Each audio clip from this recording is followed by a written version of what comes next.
할렐루야. 자, 오늘부터 여러분과 그 요한계시록에 대해서 4일에 걸쳐서 처음부터 끝까지 한 줄 한 줄씩 여러분과 함께 이 요한계시록을 공부하겠습니다.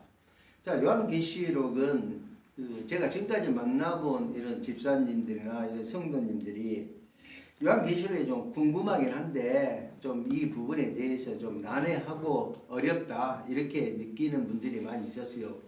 그래서 저도 이 요한계시록을 공부하면서 약간의 그런 부분이 있어요. 상당히 좀 난해하고 상징이 많고 그 속에 있는 뜻이 무엇인지 일반 성도님들이 생각하기에 참 어려운 부분이 있어요. 그런데 이 요한계시록은 그럼에도 불구하고 이제는 여러 성도님들도 요한계시록에 대한 내용을 알아야 할 그런 시점에 도달했어요. 그래서 여러분들이 저와 함께 이 요한계시록을 편안한 마음으로 이렇게 함께 공부합니다.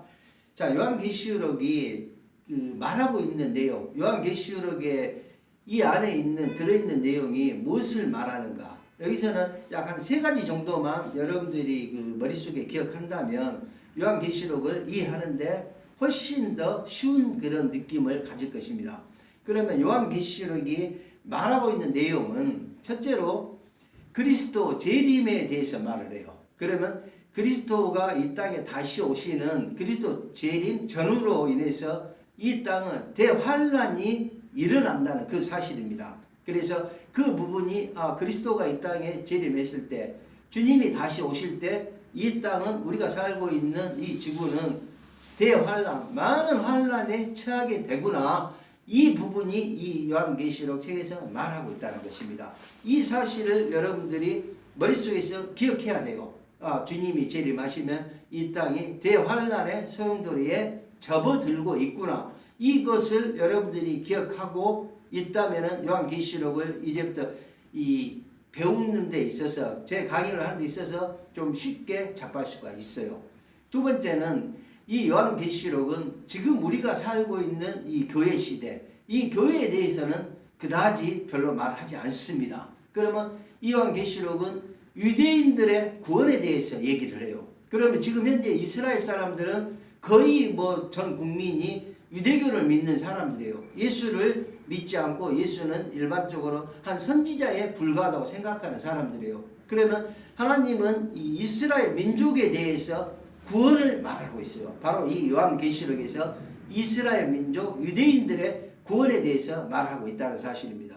이제 세 번째는 요한계시록은 이 땅을 하나님으로부터 천사를 통해서 이 땅을 향해서 이 죄악된 세상을 심판한다는 것입니다. 그러면 그리스도가 이 땅에 다시 오실 때는 이 땅을 심판하는 심판주로 오신다는 이 사실입니다. 그러면 여기에서 우리 성도님들이 가끔씩 저한테 얘기를 해요. 아니 목사님, 주님이 이 땅에 오신다면은 하나님은 왜 우리 인간을 만들어 놓고 이렇게 심판을 하시는 것입니까? 이런 얘기를 했을 때 이 세 번째 부분에서 많은 사람들이 약간 인간적인 측면에서는 불편함을 느낄 수 있어요. 왜?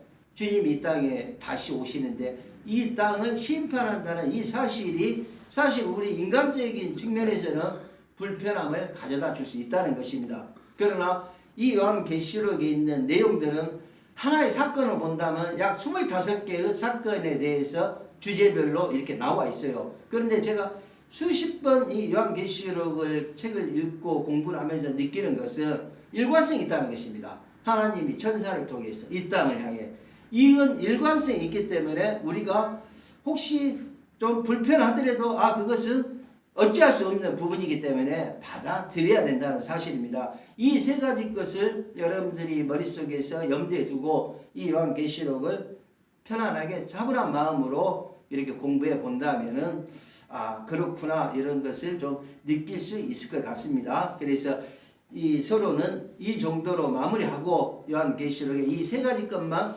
여러분들이 마음속에서 가지고 있고 생각하면서 이 요한계시록을 편안한 마음으로 우리 한번 공부합니다. 자, 1장 봅니다. 예수 그리스도의 계시라 이는 하나님이 그에게 주사 반드시 속히 일어날 일들을 그 종들에게 보이시려고 그의 천사를 그 종 요한에게 보내 알게 하신 것이라. 여기서 이 하나님은 요한이 이 계시록을 쓰는 과정에 대해서 얘기를 합니다. 요한은 이 계시록을 쓰게 된 동기가 하나님을 통해서, 예수님을 통해서, 또 천사를 통해서 사도 요한을 통해서 우리에게 전해졌다는 사실입니다. 그래서 요한이 이 계시록을 쓰게 된 당위성을 지금 얘기를 하고 있는 것입니다. 2절, 요한은 하나님의 말씀과 예수 그리스도 증거, 곧 자기가 본 것을 다 증언하였느니라. 여기서 요한은 하나님의 말씀과 예수 그리스도의 증거, 자기가 본 것을 다 증언하였다. 이 얘기는 하나님의 말씀과 예수 그리스도와 요한이 보고 있는 것은 다 똑같다는 사실을 다시 한번 요한이 말하고 있다는 것입니다. 그래서 이것은 요한이 내가 인위적으로 그냥 이 내용을 쓴 게 아니라 나는 이 내용을 쓰는 이유는 하나님으로부터, 예수님으로부터 나에게 전달된, 동일시한다는 그런 사실입니다. 그래서 이 요한은 이 요한계시록을 쓰게 된 동기를 다시 한번 밝히고 있다는 사실입니다. 3절, 이 예언의 말씀을 읽는 자와 듣는 자와 그 가운데 기록한 것을 지키는 자는 복이 있나니 때가 가까움이라. 자, 요한계시록은 이 7이라는 완전수를 사용해서 요한계시록에서 나오는 복에 대해서 말을 합니다.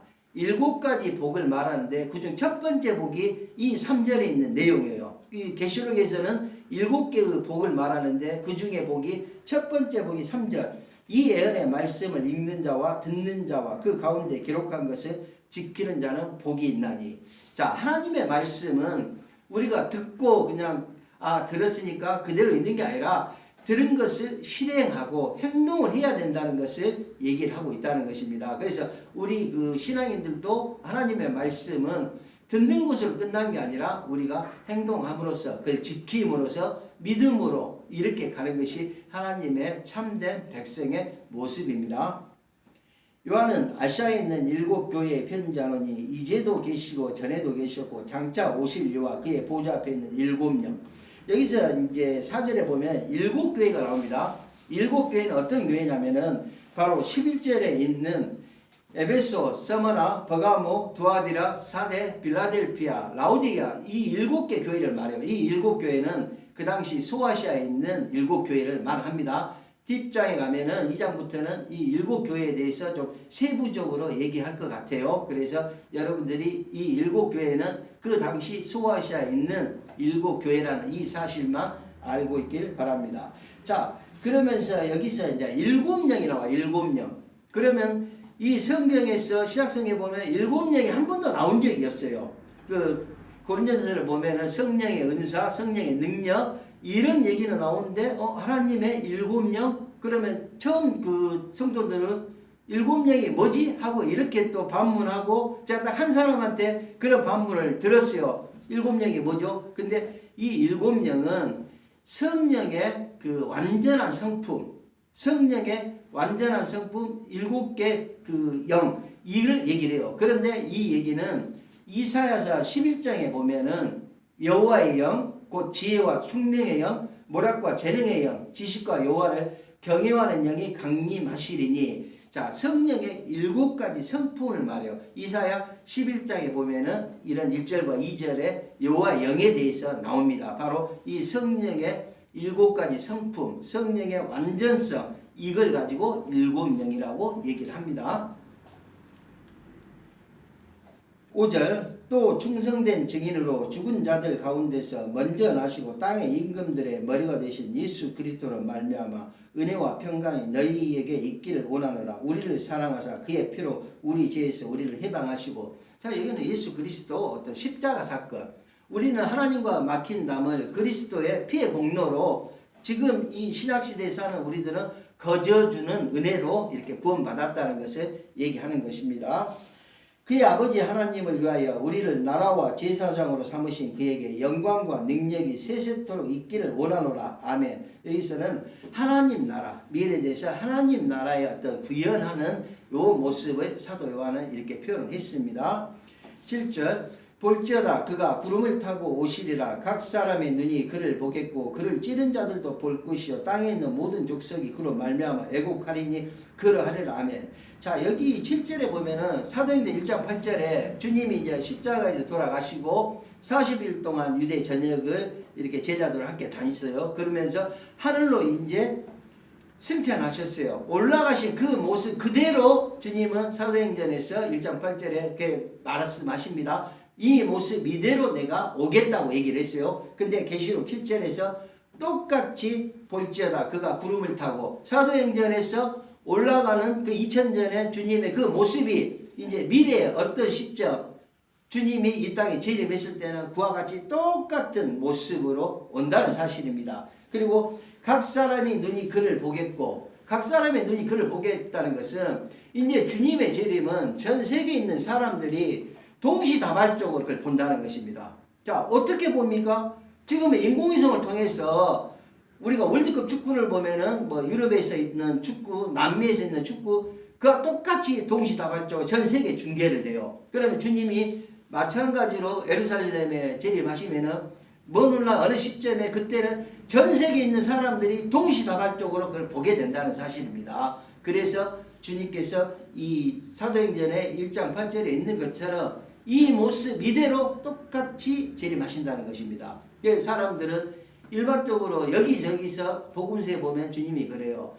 내가 여기 있다, 내가 저기 있다, 나가지도 말고 있으라는 것입니다. 자, 그러면 이 마지막 시대는 이단 사설이 여기에도 예수가 있고 저기에도 예수가 있고 여기에도 하나님이 있고 저기에도 하나님이 있다고 이렇게 이단들은 얘기를 합니다. 여기서 우리 성도님들은 분명한 것은 주님은 이 재림했을 때 동시다발적으로 전 세계 사람들이 볼 수 있다는 사실입니다. 그러니 그러한 소리에 현혹되면 안 된다는 것입니다. 이 마지막 시대는 갈수록 그런 현혹하고 미혹의 영들이 이 성도들이 있는 데 오기 때문에 이러한 내용을 여러분들이 분명히 생각하고 성경은 1.1획도 틀림없는 하나님의 말씀이기 때문에 주님은 앞으로 미래에 이 땅에 재림하실 때 이렇게 오시구나. 동시다발적으로 우리는 그걸 볼 수 있기 때문에 거기에 현혹되거나 미혹되지 말기를 바랍니다. 8절 주 하나님이 이르시되 나는 알파와 오메가라. 이제도 있고 전에도 있었고 장차 올 자요 전능한 자라 하시더라. 자, 나는 알파 오메가는 헬라어 알파벳 첫 자와 마지막 자의 그 말씀입니다. 알파로 시작해서 오메가로 끝나는데 그러면 이 얘기는 우리가 요한복음 1장 3절에 보면은 그로 말미암아 세상이 창조되었고 예수 그리스도로 말미암아 이 땅이 창조되었고 예수 그리스도로 말미암아 그로 말미암아 이 땅이 마무리된다는 것입니다. 바로 이러한 내용들이 나는 알파요 오메가요 처음과 끝이라는 사실이에요. 주님이 요한복음 1장 3절에 그로 말미암아 세상이 창조됐고 또 그로 말미암아 계시록 20장쯤 가면은 이 땅이 마무리가 된다는 사실입니다. 그래서 전능자이신 하나님이신 예수님이 이 땅에서 처음 창조를 했고 마무리도 마찬가지로 주님이 하신다는 사실입니다. 이거는 성경의 말씀이기 때문에 여러분들이 이것을 믿음으로 받아들이시기 바랍니다. 이제도 있고 전에도 있었고 장차 올 자요 전능한 자라. 바로 주님에 대해서 전능하는 이 모습을 주님께서 말씀하고 있는 것입니다. 9절 나 요한은 너희 형제여 예수의 환난과 나라와 참음에 동참하는 자라. 하나님의 말씀과 예수를 증언하였으므로 말미암아 반모라는 섬이 있었더니 자 요한은 그 주님의 제자들이 대부분의 이 초대교회에서 복음을 전하기 위해서 각처에서 그리스도를 전합니다. 그러다가 순교를 당하고 이 부분이었는데 사도 요한은 순교를 당하지 않고 이 반모섬에서 지금 유배됐어요. 유배됐어. 그러니까 요한 사도가 반모섬에 유배됨으로써 어디 갈 수가 없잖아요. 이때 하나님의 계시의 말씀이 요한 계시록을 작성했다고 지금 이 얘기를 하는 것입니다. 사도 요한이 이 반모섬에 유배된 이 사실을 지금 말하고 있어요. 주의 날에 내가 성령에 감동되어 내 뒤에서 나는 나팔소리 같은 큰 음성을 들으니 여기서 내 뒤에서 나온 나팔소리 같은 큰 음성 바로 그리스도의 음성입니다. 하늘의 소리 그리스도의 음성. 이르되 내가 보는 것을 두루마리에 써서 에베소, 서머나, 버가모, 두아디라, 사데, 빌라델피아, 라오디게아 등 7교회로 보내라. 7개 이제 뒷편에서 7교회가 나오는데 아까 말씀했던 것처럼 7교회는 그 당시 소아시아에 있는 이 7교회를 지금 말을 하고 있습니다.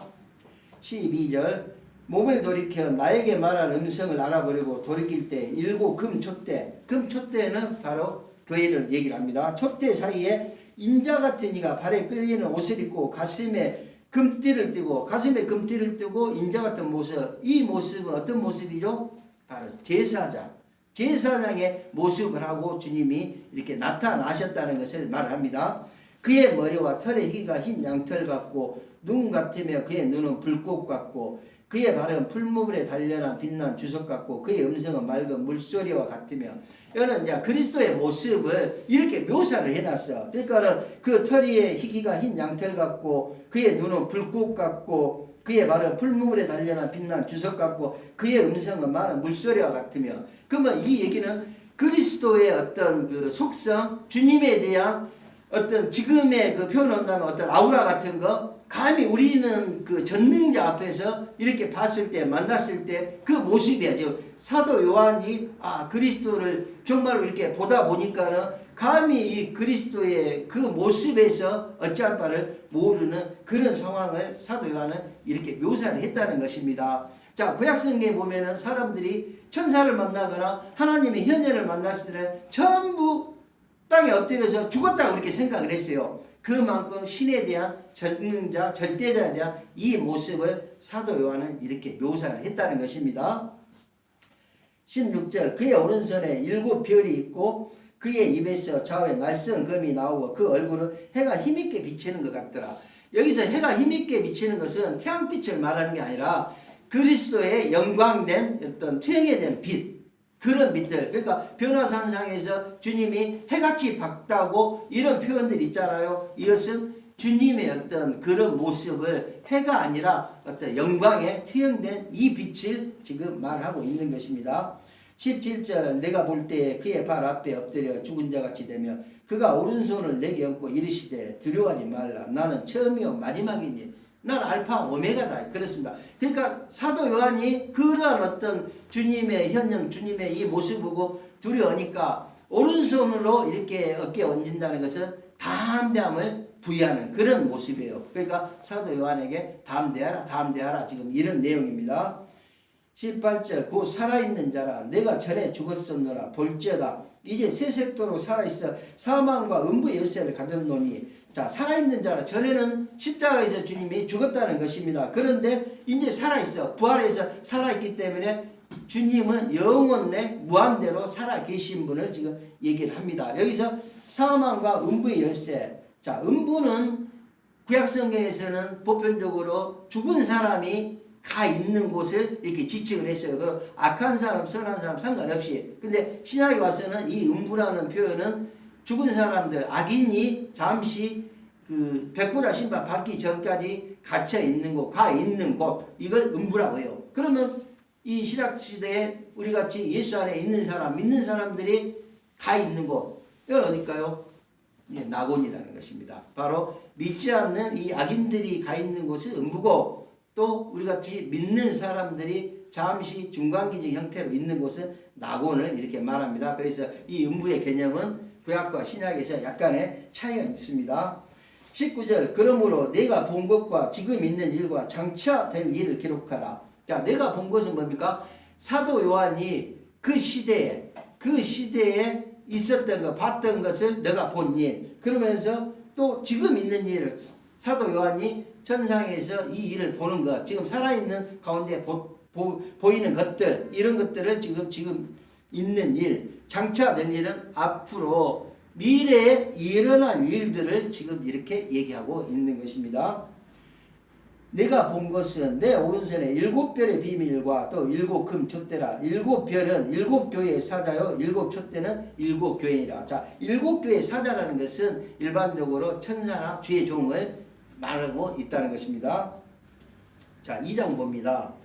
자, 에베소 교회. 여기서 이제 에베소 교회는 로마 시대 어떤 소아시아의 그 수도였어요. 또 상업과 문화, 교통이 발달되고 바울이 3년 동안 여기서 목회를 해서 3차 바울이 전도 여행 때 우리가 보는 에베소서 이 에베소 교회를 개척했고 그 다음에 디모데가 이어서 에베소 교회를 담임을 했습니다. 자, 이 에베소 교회는 애연적으로 사도시대를 예표한다고 그래요. 그러면은 일반적으로 이 일곱 교회는 사실 그 어떤 교회인가를 말을 했을 때 대부분 이 신학자들은 그렇게 말해요. 2000년 교회사에서 오고 오는 모든 세대의 그 교회를 말씀한다고 그래요. 그러면 맞는 말이에요. 오고 오는 세대의 모든 교회를 말씀하고 있습니다. 그런데 이 오고 오는 모든 세대의 교회가 좀 더 세부적으로 마무리 들어간다면은 이거는 시대에 주는 그러한 또 말씀이 되기도 한다는 것입니다. 그러면 시대에 준다는 것은 5시대, 7시대 이렇게 시대적으로 주시는 말씀이다. 이렇게도 얘기를 한다는 것입니다. 그러면은 사람들이 이 7교회는 2000년 교회사에서 오고 오는 모든 세대에 주시는 이 말씀이고 또 세부적으로 나눴을 때는 5시대, 7시대에 주신 하나님의 말씀이라고 그렇게 표현합니다. 그랬을 때 이 에베소 교회는 사도시대를 대표한다고 그렇게 얘기를 합니다. 자, 에베소 교회의 사자에게 편지하라. 오른손에 있는 7뼈를 붙잡고 7급 촛대 사이를 거느시는 이가 이르시되, 그러니까 이제 그리스도의 어떤 모습입니다. 에베소 교회, 초대교회, 에베소 교회에 나타난 이 주님의 모습. 내가 내 행위와 수고와 내 인내를 알고 또 악한 자들을 용납하지 아니한 것과 자칭 사도라 하되 아닌 자들을 시험하여 그의 거짓된 것을 내가 드러낸 것과 초대교회 에베소 교회는 어떤 신앙적으로 신앙관들이 좋았다는 것입니다. 그래서 주님이 이 2절에서 에베소 교회의 그런 모습들 지금 하고 있는 신앙생활 잘하고 있다 이렇게 주님이 지금 칭찬하고 있습니다. 또 내가 참고 내 이름을 위하여 견디고 게으르지 아니한 것을 아노라. 열심히 초대교회 성도들은 지금 에베소 교인들이 하나님을 향해서 주님을 향해서 열심히 신앙생활을 했다는 것을 지금 주님이 칭찬하고 있어. 4절에 보면 그러나 너를 책망할 것이나니 너의 처음 사랑을 버렸느니라. 자, 이 얘기는 우리들한테 교훈으로 주는 얘기야. 우리들도 마찬가지입니다. 과거에 처음 10년 전, 20년 전 예수를 처음 접할 때 대부분의 사람들은 애틋한 주님의 사랑이 있어요.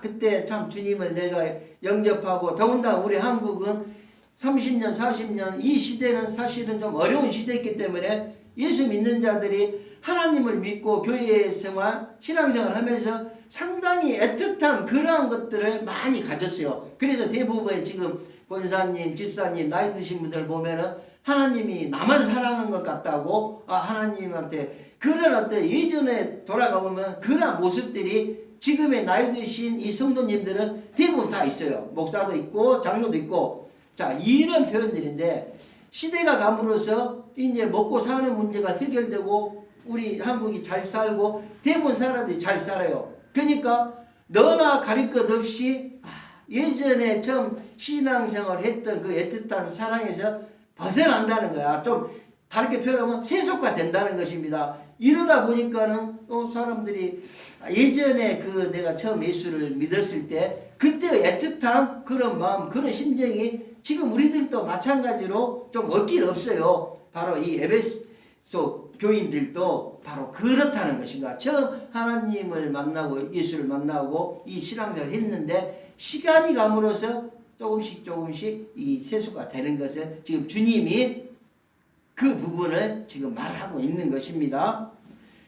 그러므로 어디서 떨어졌는지를 생각하고 회개하여 처음 행위를 가지라. 만일 그러하지 아니하고 회개하지 아니하면 내가 내게 가서 내 촛대를 그 자리에서 옮기리라. 자, 여기서 내 촛대를 그 자리에서 옮긴다는 것은 이렇게 신앙이라는 것은 가면 갈수록 흔히 배부르고 등 따수면은 서서히 신앙은 하나님하고 조금씩 멀어져 간다는 것입니다. 그런데 그러지 말고 다시 하나님 앞에 애틋하게 와서 예전의 그런 믿음을 회복하라는 주님의 말씀이요. 그러면 이런 것은 우리들이 전부가 너나 할 것 없이 다 해당되는 어찌 보면 그런 주님의 말씀이에요. 그래서 주님은 너희들이 어떤 신앙에서 어떤 좀 회복해라는 이런 말씀입니다.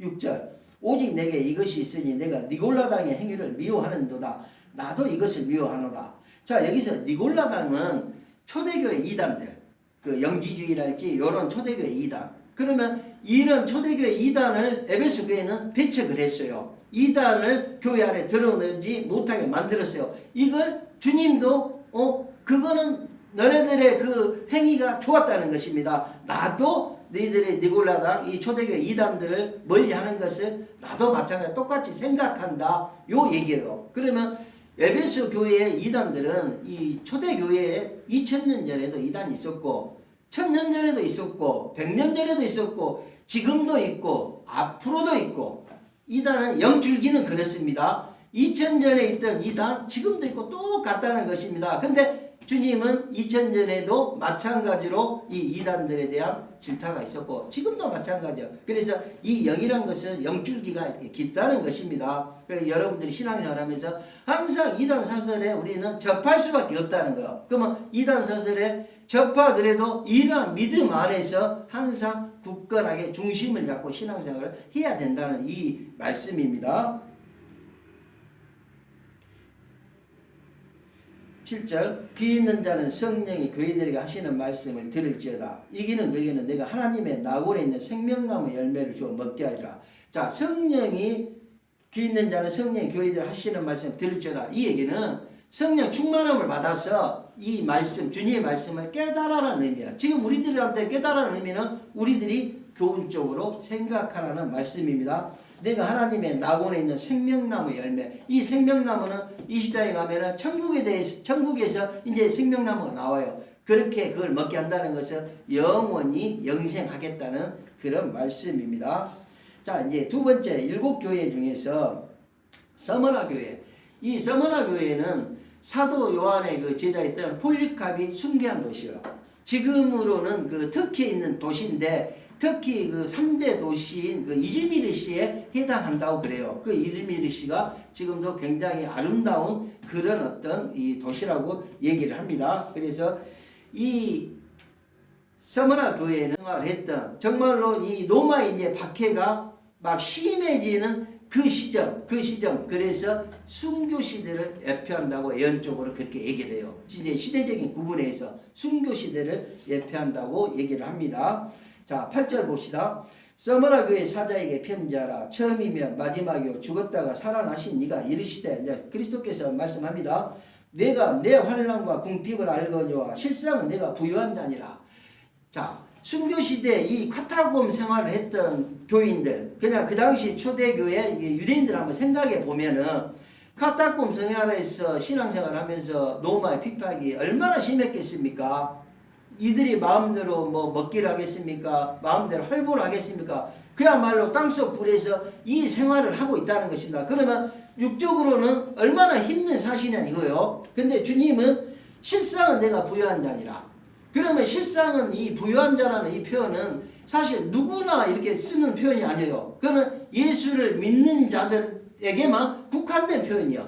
그렇지 않겠습니까? 사실 밥도 못 먹고 힘들게 살아가는데 아유 당신 너 부유하다. 이렇게 얘기합니까? 지금 만약에 밥도 못 먹고 힘들게 사는데 당신 부유해?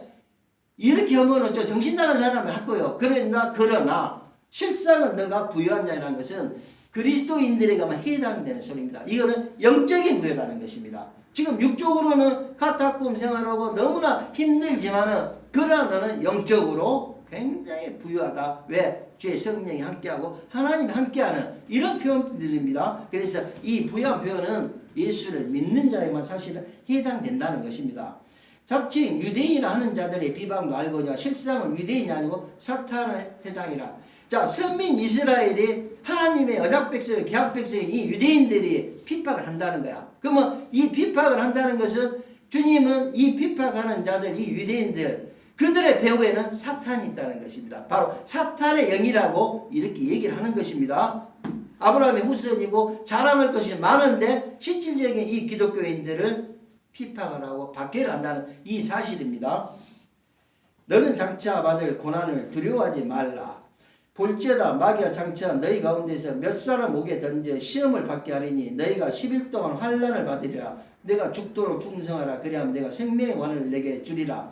여기는 약간의 좀 이 난해 구절인데 장차 받을 고난, 이거는 좀 미래적으로 해석합니다. 저는 이 요한계시록을 해석했을 때 과거사적인 관점에서 역사적인 관점에 해석하지 않고 전부 미래적으로 해석할 것입니다. 여기선 먼 미래, 대환란기에 일어났을 때 견딜 수 있는 기간을 지금 얘기를 합니다. 이 대환란기에 가면은 많은 사람들이 실질적인 살아가기가 힘이 들어요. 이 환란이 처하니까. 그런데 이 환란을 처했을 때 시험을 받는다고 했습니다. 예수 믿는 자들도. 그러나 이 시험은 사실은 이겨낼 수 있는 시험이에요. 어느 정도를 이겨낼 수 있는 이 시험을 말합니다. 이것은 환란의 시대가 돌아오면은 많은 사람들이 신앙생활을 하기가 힘들어진다는 것입니다. 앞으로 가면 갈수록 신앙생활은 힘들어져요. 지금 우리 시대에는 사실 그래도 예수 믿고 신앙생활 하는데 아무 어려움이 없지만 우리의 후손들, 우리 그 자식 세대들, 얘네들은 신앙생활 하니까 가면 갈수록 이제 힘들어지는 그런 시대가 돌아온다는 것입니다. 그래서 이 시험을 받게 하는데 그것을 좀 견뎌라는 것입니다. 그러면은 결국 이 시험을 이겨내야만이 하나님 앞으로 갈 수 있는 그런 것을 지금 얘기를 합니다. 11절 믿는 자는 성령이 교회들에게 하시는 말씀을 들을지어다. 이기는 자는 둘째 사망의 해를 받지 아니라. 여기서 이제 둘째 사망의 해를 받지 않는다. 그러면 둘째 사망이 무엇인가? 주님이 이 땅에 재림을 하셨을 때는 예수 안에서 죽는 자들, 그러니까 그리스도인으로서 죽었던 사람들은 주님 재림하실 때 부활을 합니다. 이것을 성경은 계시록은 1차 부활이라고 말을 해요. 그러면 주님이 이 땅에 재림했을 때는 그 안에 예수 안에서 죽었던 사람들은 함께 부활을 한다는 것입니다. 부활을 해서 바로 천년왕국에서 주님과 함께 이 땅에서 왕노릇 한다고 그렇게 얘기를 계시록은 말하고 있어요. 그러면 이 1차 부활을 했을 때 둘째 사망의 해를 받지 않는다는 것은 천년왕국이 끝나고 다시금 악인과 선인이 다 부활합니다. 천년왕국 동안에 살아있던 성도들 또 그 안에 지금도 마찬가지고 과거도 마찬가지고 미래도 마찬가지고 예수를 믿지 않고 죽었던 사람들 이들이 똑같이 부활을 해요. 그래서 흔히 말하는 백보다 심판을 받는다는 것입니다. 그런데 여기서 주 안에 둘째 사망의 해를 받지 않는다는 것은 지금 그리스도 안에서 있는 사람들은 그리스도가 재림했을 때는 함께 부활하기 때문에 둘째 사망의 해를 받지 않는다고 이렇게 표현하는 것입니다. 이해가십니까? 바로 이런 얘기입니다. 자, 이제 세 번째, 버가모 교회. 이 버가모 교회는 예수 그리스도를 믿는다는 이유로서 로마의 어떤 비판이 엄청나게 많이 당했던 그런 시대였어요. 그런데 AD 313년 로마 황제 콘스탄트 대제가 기독교를 이제는 국교로 공인을 합니다. 왜? 300년 동안 흐르면서 로마 귀족들이나 많은 사람들이 예수를 믿어요. 그러면 이 초대교회 그리스도인들은 300년 동안 쭉 오면서 그래도 예수에 대한 믿음을 갖고 세상 사람들, 그 당시 로마에 있는 사람들 속에서도 굉장히 착하게 살고 깨끗하게 살고 정말 그들로부터 비판을 당하지만 그들도 저 그리스도인들은 사람이 정말 너무나 좋은 사람들이다. 이런 것들을 보여줬다는 것입니다. 그래서 313년 콘스탄틴 대제가 이제는 기독교를 국교로 딱 선포를 합니다.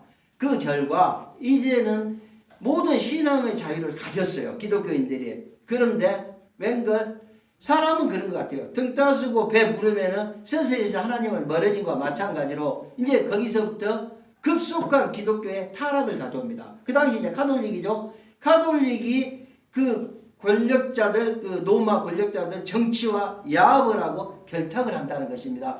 거기서부터 급속도로 이제는 기독교인이 타락을 하게 되는 그런 것을 지금 보여줍니다. 그래서 이 버가모 교회는 예언적으로 국교 시대를 예표한다고 그래요. 그러면서 또 실질적인 이 버가모 교회는 이 소아시아의 가장 중심된 이 도시로서 굉장히 사람들이 좀 활력이 있던 그런 도시였어요. 그래서 이거는 예언적으로 국교 시대를 예표한다.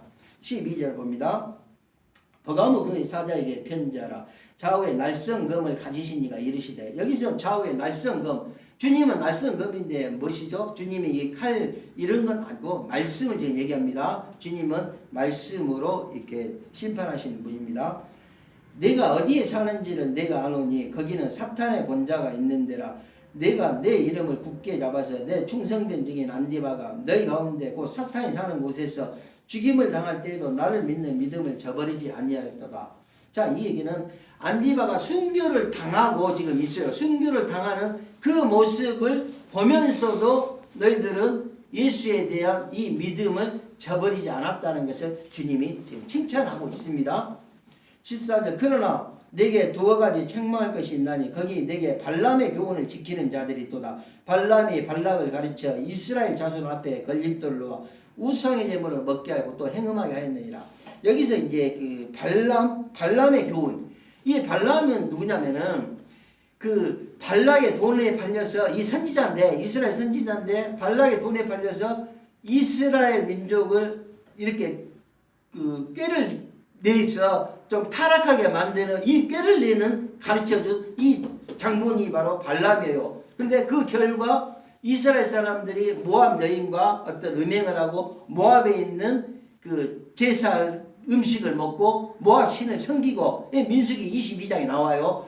그 결과 많이 이스라엘 사람들이 영적으로 육적으로 타락을 하는 거예요. 선민 이스라엘이 타락을 해. 그 결과 하나님으로부터 수만 명이 죽임을 당해요. 그러면 그래서 후손들이, 이스라엘 후손들이 발람의 교훈이라는 것은 우리 조상들이 저렇게 잘못돼 가지고 많은 죽음을 당했으니까 우리 후손들은 우리는 그렇게 하지 말자. 그래서 이스라엘 사람들에서 발람의 교훈이라는 것은 거짓 선지자의 대명사가 되었어요.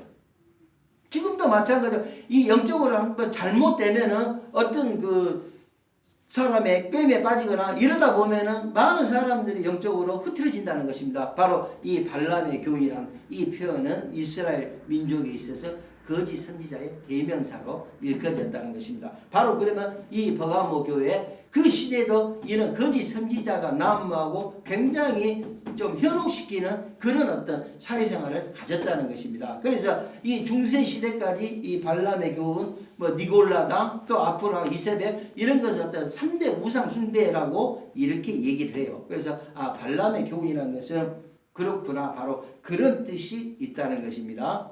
자, 15절 이와 같이 내게도 니골라당의 교훈을 지키는 자들도 있도다. 그러면 초대교회 에베소교회에서 니골라당 영지주의랄지 이런 건데 지금까지 이 버가모 교회는 벌써 200년 300년 흘렀는데 똑같이 내놓는다는 것입니다. 그래서 이단은 2000년 전이나 지금이나 똑같이 내놓는다는 것입니다. 이단의 영줄기이기 때문에 그렇습니다. 16절 그러므로 회개하라. 그리하지 않으면 내가 내게 속히 가서 내 입의 검으로 그들과 싸우리라. 말씀으로 주님께서 이제는 하시겠다는 그런 표현입니다. 17절 귀 있는 자는 성령이 교회들에게 하시는 말씀을 들을지어다. 성령의 어떤 깨달음을 받으라는 것입니다. 이 기능에게는 내가 감추었던 만나를 주고 흰 돌을 줄 터인데 그 돌 위에 새 이름을 기록한 것이 있나니 받는 자밖에는 그 이름을 알 사람이 없느니라. 자, 여기서 약간의 그 난의 기절인데 여기 보면 감추었던 만나 또 흰 돌. 이 흰 돌은 뭐냐면은 예수 그리스도를 상징을 해요. 흰 돌은 그리스도를 상징하는데 고대 시대, 그 과거 예전에 고대 시대 운동 경기에서 어떤 뭐 마라톤이 됐든 뭐 다른 그 시대의 운동에서 우승자에게는 돌에다가 자기 이름을 새겨줬어요. 바로 그리스도의 이름이 새긴 거나 마찬가지인 이 상징성을 주는 거야. 감춰진 만나랄지 이것은 신앙생활을 열심히 함으로써 하나님한테 받은 선물이에요. 지금 선물인데, 자, 새 이름을 기록한 또 하나님으로부터 받는, 주님으로부터 받는 새로운 이름이라는 거야. 그러면 이 새로운 이름은 일종의 좀 영적인 선물이에요. 영적인 선물. 근데 이 영적인 선물은 받는 자밖에는 그 이름을 알 사람이 없다고 했어요. 그러면 이 얘기랑 똑같은 거요. 여러분들 중에서 성령 체험을 하고 성령과 어떤 교감도 하고 어떤 다른 어떤 하나님으로부터 나는 정말 축복에 받았어, 이런 느낌이 있을 것입니다. 그러면 이러한 어떤 새 이름은 영적인 이름도 될 수도 있고, 만나 이런 그 예수 그리스도 흰돌 이런 부분들은 영적인 선물이야. 하나님으로 받는 영적인 선물. 근데 이 영적인 선물은 그게 뭐지? 하고 딱 정확히 표현할 수 없다는 것입니다. 왜? 받는 자밖에 모르니까. 그러니까 새로운 이름이니까 예를 들어서 영적인 성경에 쓰는 이름도 받을 수도 있고, 예를 든다면 그렇습니다. 자기만에 알 수 있으니까 우리 그 기독교인들은 항상 하나님하고 1대1의 교감이 있지 않습니까? 1대1의 교감이 있으니까 하나님이 나한테 이런 선물을 주시고 축복을 했다. 그게 뭐 물질이 됐든 뭐가 됐든 여러분들 나름대로 생각하시라는 것입니다. 이것은 정확히 뭐라고 표현을 못한다는 것입니다. 그런 영적인 선물, 하나님으로부터 온 선물. 근데 받는 사람밖에는 모른다는 것입니다. 여러분하고 저하고 같이 있지만은 이러한 것들을 어떤 영적인 선물이라면 그래 나는 받았어, 나는 못 받았어, 난 잘 모르겠는데 그럴 수 있다는 거예요. 그래서 이거는 약간의 난해 구절인데 여러분들이 그쯤에서 그렇게 왜 이해하시면 될 것 같습니다. 영적인 선물이라고 생각하면 됩니다. 자, 그 다음에 이제 그 두아디라 교회는 이 국교 시대가 끝나고 영적으로 가장 타락했던 중세 시대를 예표한다는 것입니다. 이 두아디라시는 가장 그 교회 역사상 부패한 중세 시대를 지금 예표해요. 그래서 이 두아디라시는 어떤 그 교통의 또한 중심지이기도 해요. 그러면 중세 시대를 이 연쪽으로 예표하는데 이 두아디라시의 가장 어떤 그 문제점은 그 당시 가톨릭 교회에서 많은 어떤 그 암흑 시대라고 얘기를 해요. 이걸 예언적으로 중세 시대를 예표합니다. 18절 봅니다. 두아디라 교회 사자에게 편지하라. 그 눈이 불꽃 같고 그 발이 빛난 주석과 같은 하나님의 아들이 이르시되, 이제 주님을 이렇게 이제 묘사했습니다. 불꽃 같고 발이 빛난 주석과 같은 하나님의 아들이 주님께서 이제 그런 묘사. 내가 내 사업과 사랑과 믿음과 성김과 인내라는 내 나중 행위가 처음 것보다 많도다. 여기서 중세시대 가장 타락한 시대를 예표한다고 했는데 내 나중 행위가 처음 것보다 많도다. 중세시대인데도 주님은 지금 칭찬한다는 것입니다. 그러면 가톨릭이 사실 타락하고 많이 그랬다 하지만은 중세시대에 또 하나님께 칭찬한 것들이 있어. 뭘 칭찬했어요? 가톨릭이 많은 고아원을 세웠고 양로원을 세웠고 학교를 세웠어요. 문명에서 벗어나기 위해서. 그러면은 그러한 것들은 하나님은 아무리 그 타락해도 타락한 시대에도 선인이 있는 것처럼 가톨릭이 아무리 타락했어도 그러한 것들은 아주 잘했다고 지금 칭찬한다는 것입니다. 양로원, 고아원, 학교 이런 것들 사회사업을 많이 했다는 것입니다. 그래도 지금도 보면은 가톨릭은 사실은 그런 고아원이니 막 이런 부분들 사회산업을 많이 한다고 우리가 느끼잖아요. 바로 중세시대 그런 암흑시대였지만은 그래도 그런 좋은 일도 많이 했다는 것입니다. 학교도 세우고 그냥 문명에서 벗어나기도 하고 그래서 내 나중에가 처음 것보다 많도다라고 이렇게 주님은 표현합니다. 그러나 내게 책망할 일이 있노라. 자칭 선지자라는 여자 이사벨을 내가 용납함이니 그가 내 종들을 가르쳐 그의 행음하게 하고 우상의 제물을 먹게 하는도다. 자, 중세시대 여사 이세벨, 이 사람이 이 중세시대 때 가장 또 그 악명 높은 어떤 이단의 어떤 그 여선지자였어요. 그런데 사실은 이세벨이 누굽니까? 이세벨은 구약시대 아합왕의 왕비였어요. 시돈왕의 딸이었고 엘리야를 죽이겠다고 그 말을 하는 아주 철의 여인, 철의 여인보다도 정말로 마녀 같은 그런 여인이에요. 감히 누구도 이세벨을 어떻게 할 수가 없었어요. 그래서 이 바알과 아세라 시인의 850대 1에 이 갈멜살에서 영적 전투를 하는 엘리야도 이 이세벨이 죽이겠다고 하니까 막 도망 다니잖아요. 스트레스 받아가지고. 이런 이세벨이 바로 아합왕의 왕비였는데, 그러면 지금 이 중세시대 이세벨 선지자는 뭘까? 이거는 여러분들이 이세벨의 영이 있는 이 선지자, 이세벨의 영이 있는 이단, 이렇게 생각하면 맞다는 것입니다. 바로 이 이세벨은 이세벨의 영이 있는 사람이에요. 그러면은 바로 이세벨은 그 아합왕의 그 이세벨인데 이세벨이 영이 있다는 것은 아합 왕비처럼 엄청나게 좀 강한 여자, 강한 사람을 라는 것을 여러분들이 알 수 있습니다.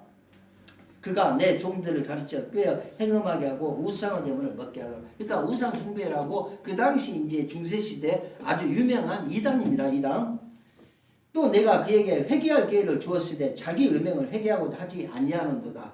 자, 하나님은 좋으신 하나님이기 때문에 그런 어떤 지금으로 따지면 우상숭배라는 이런 이세벨마저도 회개해라. 주님 품 안으로 돌아오라고 얘기를 한다는 것입니다. 바로 좋으신 하나님이기 때문에 우리 성경에도 그러지 않습니까? 7번씩 70번이라도 용서한 하나님. 그래서 이런 이세벨마저도 하나님께서는 돌아오라, 예수 품으로 돌아오라고 얘기를 한다는 것입니다. 그래서 간혹 가끔씩 그래요. 신앙생활 하다가 안 한 이런 이 성도님들 그래요. 다시 예수를 믿고 신앙생활 하십시오. 이렇게 얘기를 하면은 제 가까운 사람 중에도 그래요. 근데 내가 하나님 앞에 죄를 지었고 못 나가겠다고 막 그렇게 얘기한 사람들이 많아요. 주변에 보면은. 그러나 그런 말 하기 전에 그 상관없이 그냥 회개하고 돌아오라는 것입니다. 설령 또 회개를 안 하더라도 다시 신앙생활 하라는 것입니다. 바로 주님은 7번씩 70번이라도 용서하는 주심이기 때문에 예수 그리스도는 용서가 있기 때문에 신앙 앞으로 다시 돌아오길 바랍니다. 22절 볼지어다 내가 그를 침상에 던질 터이요 또 그와 더불어 간음하는 자들도 만일 그의 행위를 회개하지 아니하면 큰 환난 가운데 던지고 자 볼지어다 내가 그를 침상에 던진다. 침상은 뭐요? 침대에 놓여있다는 것입니다. 이 얘기는 뭡니까? 몸을 찢다는 것입니다. 주님이 돌아오는데 물론 이제 지금 시대는 그렇지 않지만 과거에 그런 얘기들 많잖아요. 주님의 뜻이 있는 사람이 자꾸 주님의 일을 해야 되는데 나가서 돈을 벌겠다고 하는 사람들이 있어요. 그러면 그 사람들이 하도도 안 된다면은 몸을 이렇게 친다는 하나님이에요. 그러면은 과거에 그 목사님들 얘기 들어보면 폐병 사기까지 간 분들 조기 목사님도 그랬고 또 다른 어떤 그 목사님들 보면은 막 폐병에 걸려고 어디 산에서 뱀을 잡아먹고 막 어떤 그 목사님한테 직접 들었어요. 이런 경우들이 많다는 것입니다. 그래서 하나님은 때도 안 될 때는 그냥 침상에 눕게 한다. 그냥 몸을 친다는 그런 얘기입니다. 그와 더불어 간음하는 자들도 여기서 간음은 어떤 성경에서 말하는 간음은 먼저 영적인 간음을 생각하라는 것입니다. 기독교는 영혼 구원의 종교지 윤리 도덕의 종교가 아니다는 것입니다. 그래서 성경에 나와 있는 간음은 1차적으로 영적인 간음, 우상 숭배하고 이 부분에 여러분들이 신경을 먼저 써야지 육적인 간음 이건 두 번째 문제라는 것입니다. 바로 여기에서 그와 더불어 간음하는 자들은 영적인 간음, 주를 떠난 간음 이 얘기입니다. 만일 그의 행위를 회개하지 아니하면 큰 환난 가운데 던지고 이렇게까지 몸도 치고 그랬는데도 다시 주 앞으로 돌아오지 않는다면은 더 큰 환난도 생긴다는 것을 주님이 지금 말씀하는 것입니다. 또 내가 사망으로 그의 자녀를 죽이리니 자 이런 것들을 봤을 때 좀 무시무시한 소리인데 물론 이제 과거에 그런 부분이다. 지금 시대 사람들은 그렇다 해서 하나님이 이렇게 막 사람을 거기까지는 안 하지만은 어찌됐든 그의 자녀까지도 죽인다는 거예요. 그러면은 그런 사람들 극소수의 사람들은 하나님의 품으로 돌아와야 되는데 그가 안 돌아왔을 때는 하나님께서 그렇게까지도 하신다는 이 사실입니다. 이거는 성경이 말하기 때문에 1.1획도 틀림없는 하나님의 말씀이기 때문에 여러분들이 어떤 이 부분을 극소수의 사람이지만 좀 생각해야 볼 부분이 있다는 것입니다. 모든 교회가 나는 사람의 뜻과 마음을 살피는 자인 줄 알지라 내가 너희 각 사람 행위대로 갚아주라. 그렇기 때문에 어떤 우리가 신앙생활을 하면서 지금은 특별하게 목사, 집사 이렇게 가리지 않는 시대에 하나님한테 사명을 받았을 때는 각 사람이 거기에 맞는 사명을 하면 되는 것입니다. 24절 두아디라에 남아있어 이 교훈을 받지 아니하고 소위 사탄의 깊은 것을 알지 못하는 너희에게 말하니 다른 짐으로 너희에게 지울 것은 없더라. 여기서는 순수한 어떤 신앙, 순수한 신앙을 지금 가져라는 것입니다. 25절 다만 너희에게 있는 것을 내가 올 때까지 굳게 잡으라. 자, 다만 너희에게 있는 것은 내가 올 때까지 그래서 남은 자들 그러니까 성령 안에 교회 안에서 신앙 안에서 있는 사람들이 어떤 우상 숭배랄지 그런 부분에 빠지지 말고 끝까지 예수를 부여잡고 붙들고 나가라는 뜻입니다. 26절 이기는 자와 끝까지 내 일을 지키는 그에게 만국을 다스리는 권세. 자, 이 얘기는 만국을 다스리는 권세라는 것은 신앙에 힘을 준다는 것입니다. 갈수록 신앙생활이 좀 힘이 들고 그렇다고 해도 결국은 예수 안에 있는 이 믿음을 흐트러짐 없이 가라는 것입니다. 주님께서 성령께서는 분명히 여러분들에게 그 힘을 준다는 얘기를 하고 있는 것입니다. 27절 그가 철장을 가지고 그들을 다스려 질그를 깨뜨리는 것과 같이 하리라. 나도 내 아버지께 받는 것이 그러하리라. 자, 철장으로 질그릇을 깨뜨리면 얼마나 쉽겠어요? 그만큼 어떤 주님과 함께 심판의 어떤 권한도 주고 주님과 함께 간다는 것입니다. 예전에 그 철장을 가니까 제가 우스갯소리 한다면은 제가 아는 그 사람 이 흔히 뭐 철장 권세를 받아가지고 뭘 한다고 하니까 저한테 그래 목사님이 철장 권세를 어떤 목사님이 준다고 했는데 이렇게 막 그런 철장이 아니라 그만큼 쉽게 철장으로 이 질그릇을 깬다는 거 당연하지 않겠습니까? 철로 된 그릇으로 이 질그릇을 깨는 것은 일도 아니죠. 그거는 주님이 함께해서 어떤 심판의 권능을 함께 한다는 그런 뜻입니다. 내가 또 그에게 새벽별을 주라. 이 새벽별은 이제 20장에 22장에 보면은 이제 천국에서 할 때 주님은 본인 자신이 새벽별이라고 이렇게 해요. 그러면 새벽에 그 떠오르는 별이 가장 빛난 별이고 또 주님은 이 새벽별은 전 우주를 다스리는 주님의 어떤 통치권을 말을 해요. 그러니까 이 우주까지도 통치하시는 주님이 함께 한다는 주님하고 함께 한다는 그런 뜻을 말을 하는 것입니다. 주님 자신을 새벽별로 이렇게 비유를 하는 것입니다. 29절 귀 있는 자는 성령이 교회들에게 하시는 말씀을 들을지어다. 자, 지금 시대는 사실은 누구 말을 듣지 않는 시대예요. 현실은 현실대로 봐야 돼요. 제가 이 목회를 하면서도 보니까는 대부분의 지금 사람들은 각 사람이 자기 옳을 대로 행하지 누구 말을 듣고 특별히 하는 시대가 아닙니다. 성도들도 마찬가지로 목사님 말씀 듣고 앞에서는 한다고 하지만 밖에서는 안 하고 이런 것도 많아요. 그러나 여러분 사사기를 보면은 사사기의 그 마지막 장에 뭐라고 쓰여 있냐면은 그 시대 사사기 시대 사람들도 각 사람이 옳을 대로 행한다고 했어요. 누구 말을 듣지 않는 시대라는 것입니다. 바로 지금 시대, 앞으로 시대, 예수 안에서 특히 종교적인 것 이런 것들은 거의 자기 나름대로 신앙생활을 해간다는 거야. 앞으로 가면. 그래서 요즘에 흔히 뭐 가난한 성도니 막 이런 얘기들도 나온다는 것입니다. 그랬을 때 이 요한계시록을 보면서 귀 있는 자는 성령이 교회들에게 하시는 말씀. 그러니까 성령께서 깨어서 자기가 이 부분을 느끼는 사람들은 그게 갈 수 있는 것이고 결국은 깨임이 없이 나는 뭔 말인지 모르겠네. 성령의 감동받음이 없이 그렇게 신앙을 한 사람은 뭐 다른 방법이 없다는 것입니다. 그들한테 어떤 얘기를 해도 안 된다는 그런 얘기입니다. 그래서 이 성령의 교회들을 하시는 말씀은 지금 시대는 깨어서 내가 생각했을 때 맞는 사람들 본인들이 알아서 판단하는 것이지 절대로 뭐 목사가 뭘 해주고 그런 시대가 아닙니다. 여기 있는 여러분들도 여러분들이 스스로 이제는 신앙생활을 어떻게 해야 되겠다를 스스로 결정해야 되는 그런 시점이에요. 그래서 그 29절하고 이 3장은 잠시 쉬었다가 우리 또 3장 시작합니다.